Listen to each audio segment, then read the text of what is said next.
Today, I'll tell you a creepy story about how my little sister saw a sixth kid on her class photo, even though there were only 5, and later found out he wasn't just in the picture, he was in her life. But the truly terrifying part came later. What happened and why we could never get rid of him, you'll find out at the end. When my little sister was 8, she started at a new school. We'd just moved to a different neighborhood, so everything was new. Her classroom, her teacher, even the yard. That day, she came home happy. They'd had a photo session. A photographer came right into the classroom and took group shots of everyone. A few days later, they handed out the prints. A week passed. My parents brought the photo home, just a regular class picture. 5 kids smiling in front of the chalkboard. My sister Irina was in the center, wearing her favorite pink sweater. I glanced at it and walked off to my room. But a few hours later, I heard her voice from the kitchen. "Mum, who's this?" I walked in. She was pointing at the edge of the photo. And yeah, there was someone else, a 6th kid, standing just slightly apart, like he didn't belong in the group.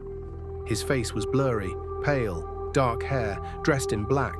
His arms hung straight down, and his eyes, it felt like he was staring through the picture, straight at us. "Weird," Mum said.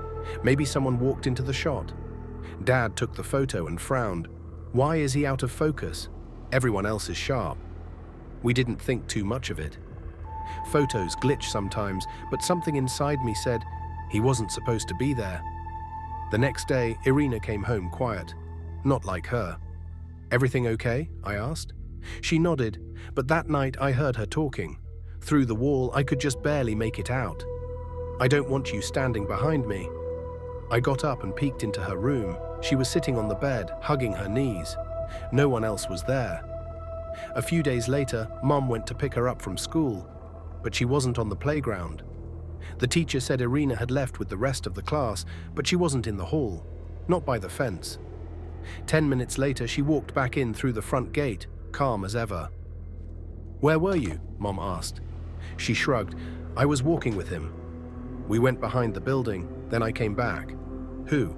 "The boy from the photo." We all looked at each other. At first, our parents thought it was just a game. But then I started to notice changes.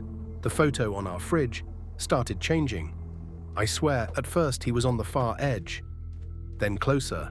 A few days later, he was standing right next to my sister. I took the photo and hid it in a drawer, but the digital copy on my phone, he was in the center. That week, Irina started getting sick. Couldn't sleep, screamed at night. She said he was calling her, telling her to stand in the photo again so he could always be close. One night I woke up from a noise. Someone was in the hallway, just standing there, watching her door. I saw the shadow, thin arms dangling. When I opened the door, no one. But her room smelled like wet soil. We took her to the school counselor.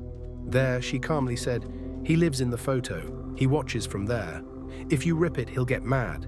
He said he'll be the last one left in the picture." The counselor said it was just imagination. But that night, Irina screamed again. The photo I'd hidden was on her chest, and everyone else in it was gone. Only him. Alone, standing right in the middle, where Irina used to be. The next morning, she didn't remember anything. Not school, not her friends, not even us. It was like he'd wiped her clean. Now we don't keep any photographs in the house. We burned the prints, deleted every copy, but sometimes my phone camera glitches. A figure, a child, standing in the corner, blurry, and even if no one's in the frame, he always shows up in the print, on the edge, until he's in the center again. If you like this story, hit like, subscribe, and turn on notifications. And remember, not everything in a photo was there when it was taken.